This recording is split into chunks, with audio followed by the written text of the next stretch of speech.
Alrighty, hopefully you can hear me. My air conditioning is really loud for some reason, and the sun is being really awkward. So hopefully you can see me like this. Alrighty, so this is just an update. I remember I said I wanted to be more consistent. That has not been yet. However, just a little bit of positivity or something for somebody else that might be going through some things. We're only, 5 days into the new year, and my heart has been really heavy. I don't know I know what's going on. I have a lot of things going on financially, emotionally.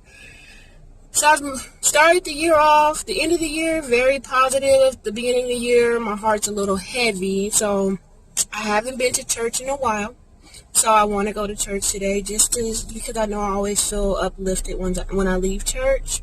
I'm not one of those people that think you have to go to church to be saved, or you have to go to church to have a relationship with God, because it took me a while to even get back into church since I was raised in a very strict church. And I didn't agree with all of the rules we had, Church of God in Christ.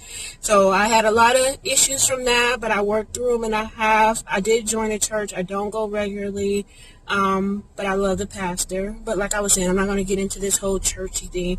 But I don't go to church all the time. But what I will say is, I do think everyone needs a church that they feel comfortable going to, because my thing is, when you want to go out and you want to get healthy, where do you go? You go to the gym. When you want to go out and turn up, and I like to go out and have a good time, I go to a club or go to a bar or go to a lounge. When I want to relax, I go to a spa. And my thing is, right now, I feel like my soul needs to be fed. So I'm going to take myself to church. After that, I'm going to get some groceries. And I'm going to start off with my meal prep for the week. I'm still trying to lose some weight. So with that being said, I just dropped my son off at my sister's house. He wanted to play with his little cousins. Everybody else is back at the house. I'm going to church by myself today. But I woke up and I felt like I needed to go. So that's what I'm going to do. So I'm going to and this is just a message for anybody that's going through anything. Not saying you have to go to church to make you feel better, but you still need to surround yourself with positive people, because sometimes it's so easy to get stuck in your stuff that you may just isolate yourself or just keep it to yourself. Even if you're not going to church, to be surrounded by people that are searching, because people in church aren't perfect. They're searching, they're looking, they're there for a reason, just like everyone else.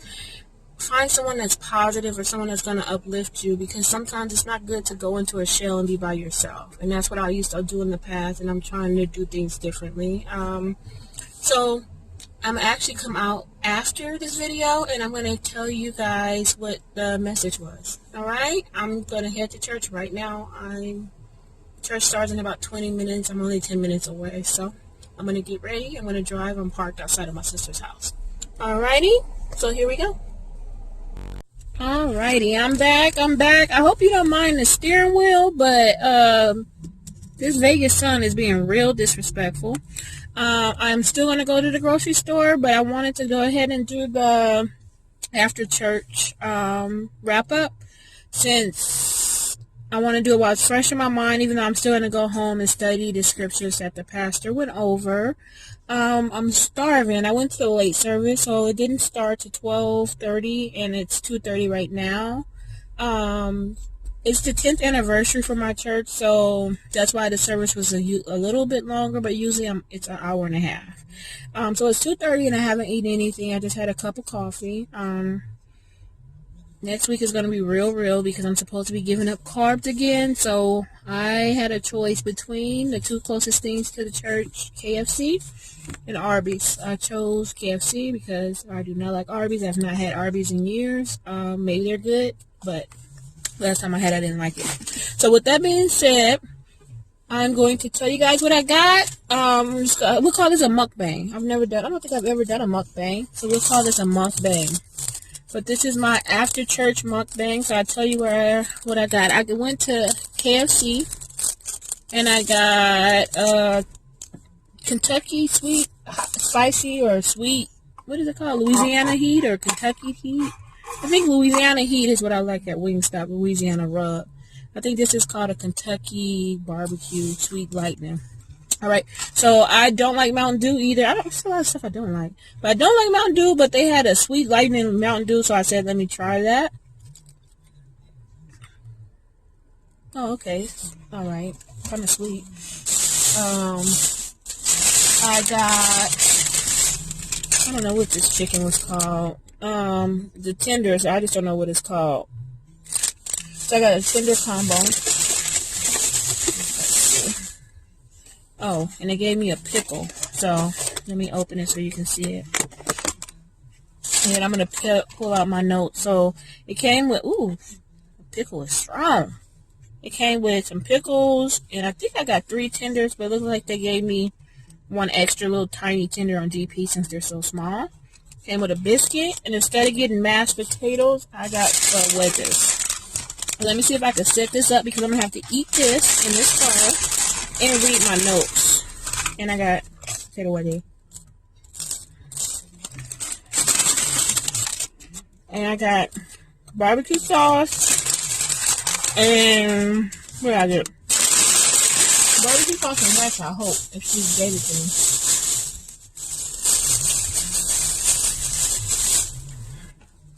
to me. And I got summertime barbecue sauce and buttermilk ranch to go with my wedges and chicken. Alright, so I'm going to open these sauces and then we're going to get into today's message, which actually it was, God woke me up and told me to go. I told you guys earlier that my heart was heavy, and I have a lot going on, and hopefully I'm giving myself to June to get everything figured out. So I'm giving myself half a year to get all of my stuff figured out. If it happens before that, it would be great. I'm giving myself half a year to get everything figured out. And once I get everything figured out, I'm going to enjoy the rest of my time. So, let's see. And I've never had this before, so I'll give a reaction. Let me set myself up. Okay. And I should have asked for some. I probably won't eat the biscuits. I should have asked for some butter. This is just the potato wedge with the barbecue sauce. Oh. Let me get my notes. Alright, first of all, let me just say, I love this Bible. I think I got this Bible from Hobby Lobby. And it's not a traditional old school Bible, which I have some of those. It's like a study Bible. And I actually prefer this because I spend so much time trying to figure out what's meant. Where for me, this kind of gives you pointers and kind of breaks things down for you in the Bible. So it's called a Compass, the Study Guide Bible for Navigating Your Life.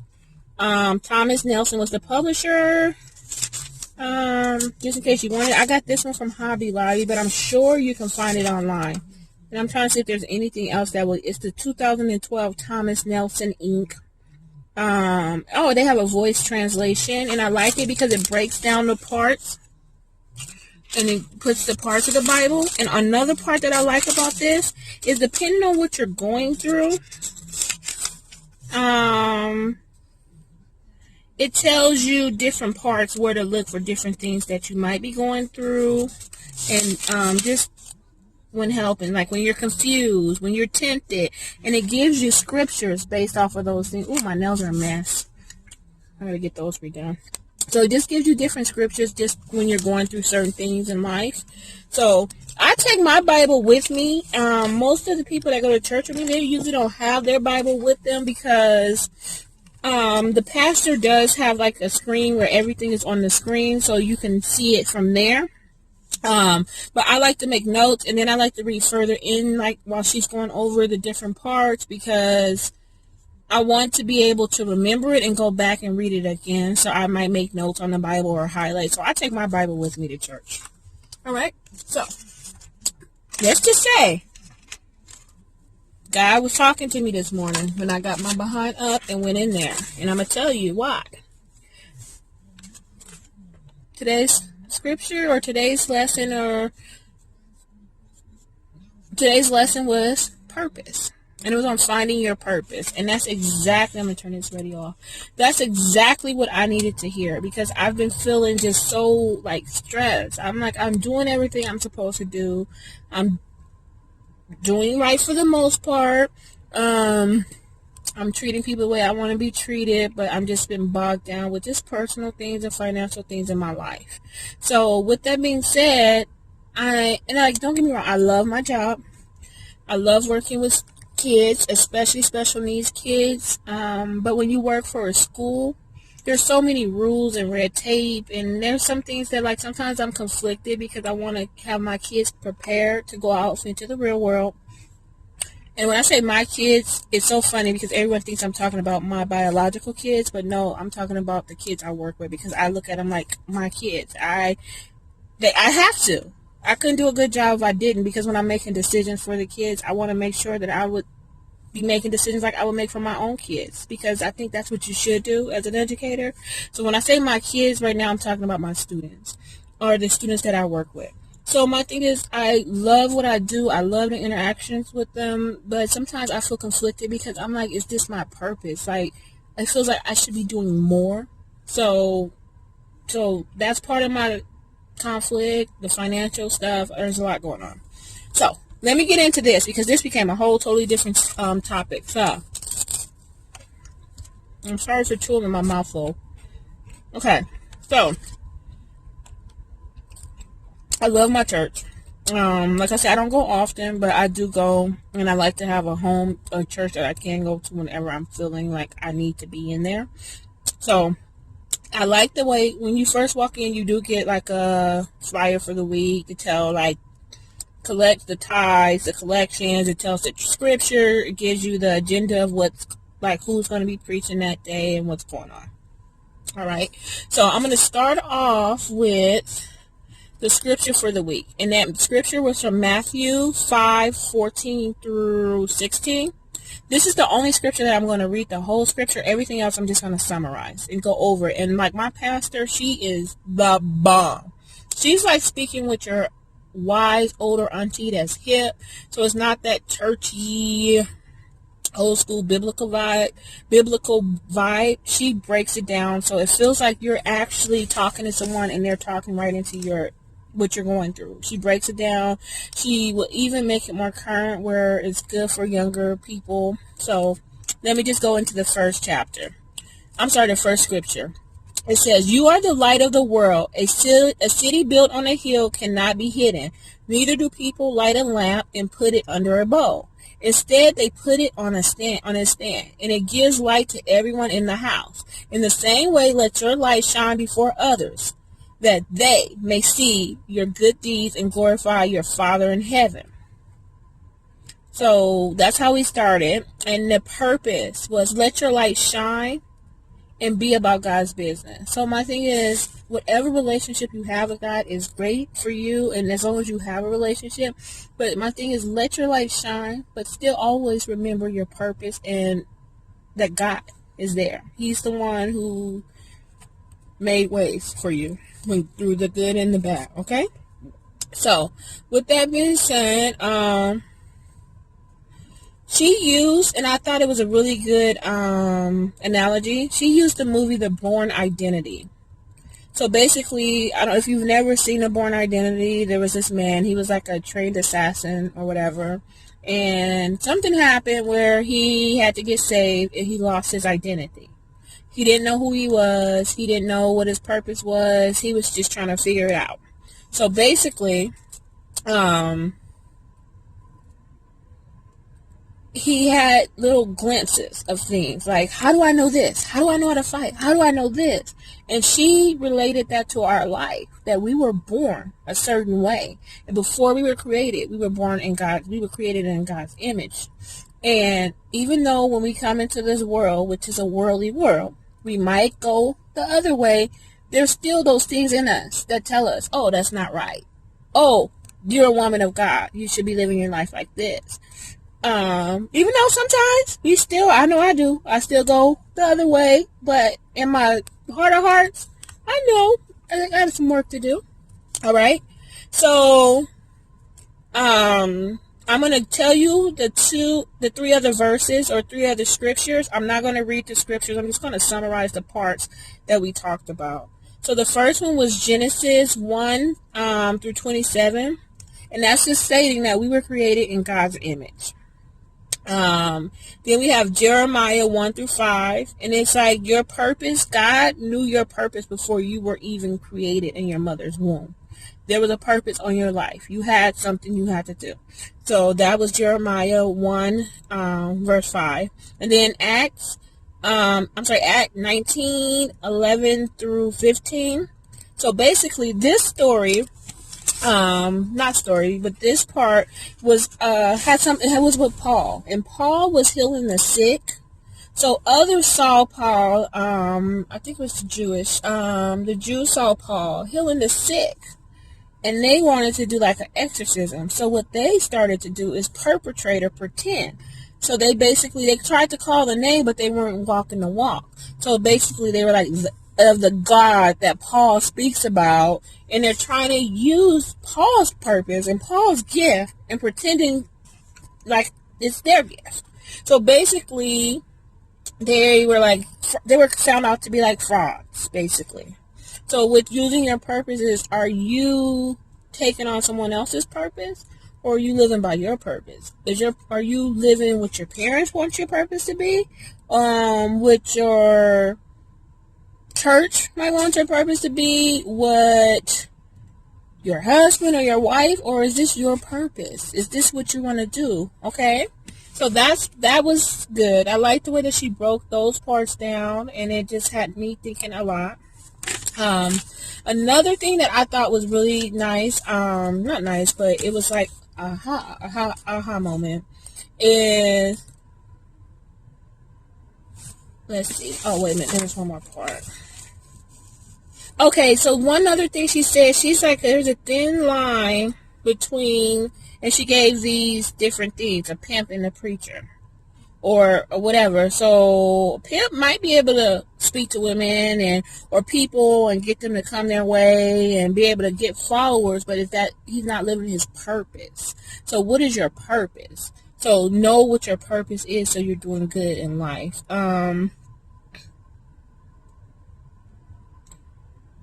The line between change to original form, sin is change. All right, so then we were born into. Okay, let's see. My notes are kind of messy. Oh, one thing that she said also is, when you know who you are, you don't have to struggle. So when you know who you are, you don't have to struggle. Like, I'm worthy. So I don't have to take crap or abuse in a negative relationship. I'm a mother, so you're going to put your children first. You're a good mother. I'm not a thief, so I don't have to go in the store and steal. If you know who you are, you don't have to struggle. So like my grandmother always told me, if you got to stand for something, or you'll fall for anything. That's what I was always told as a grown up. So it's kind of in the same line as that. Okay, so being able to create purpose. Oh, we were created with purpose, for purpose in relationships, by using our unique gifts. So basically, you walk with your purpose, you form your purpose you make sure you know your purpose, and also you bring other people in, because your purpose is not going to be the same as the person next to you. And that's something that, as people, we just got to stop comparing ourselves to other people. I might look, and like I said, I'm having financial struggles and I'm trying to work through some things, and I might say, oh, it looks like they have everything, and why are they doing this and why are they doing that? And that thing is, first of all, it might not be my time. The other thing is that I might not be living to my purpose. So in order for me to get the things that I want, I have to find my purpose and stand with my purpose. And also, with finding your purpose, you want to make sure that you're uplifting others, because that's why we're here. You bring other people into purpose. All right? Let's see. All right, and the other parts, I'm going to eat while I'm talking about those parts, because I know that one. So while she was doing her preaching, she had like a mini refrigerator and a microwave on top of a mini refrigerator. And she preached through the whole thing with that, holding up her iPad. Ooh, this is hot. Ooh. I should have reconsidered this one. Sorry. So through the whole message, she used that microwave like in the refrigerator was like a stand, like a pulpit. So towards the end of her sermon, she's like, "You guys wonder why I got this microwave here in this refrigerator? It's working. It's holding up my things, but do you wonder why it's here?" And then she was basically saying it's the microwave purpose is not to hold up an iPad. The microwave's purpose is not to be a pulpit, not to be a stand. The purpose of the microwave is actually to heat up food. And she would make the analogy of the microwave is pretending to be a pulpit when the microwave is intended to heat up food and keep food warm. And why would you make people suffer when you're not living your purpose? Or why do I have to eat cold food? Why don't I have a microwave? Because you know why I don't have those things in my life? Because the microwave is pretending to be a pulpit, so the microwave is not being used right now. Same thing with the refrigerator. I really like that analogy. It was clear and easy, and also because there are quite a few young people at our church, I thought that was a good analogy for them. So that was good. So basically, I think I needed to go because I'm not saying that I'm like the most creative person in the world, but I have a lot of gifts and talents. Like, I'm very creative. I love event planning. I love crafting. I love social activities. But my thing is, I love a lot of things, but what is my purpose? And that's the thing. I need to live my purpose in my career, in my life, all the way around. So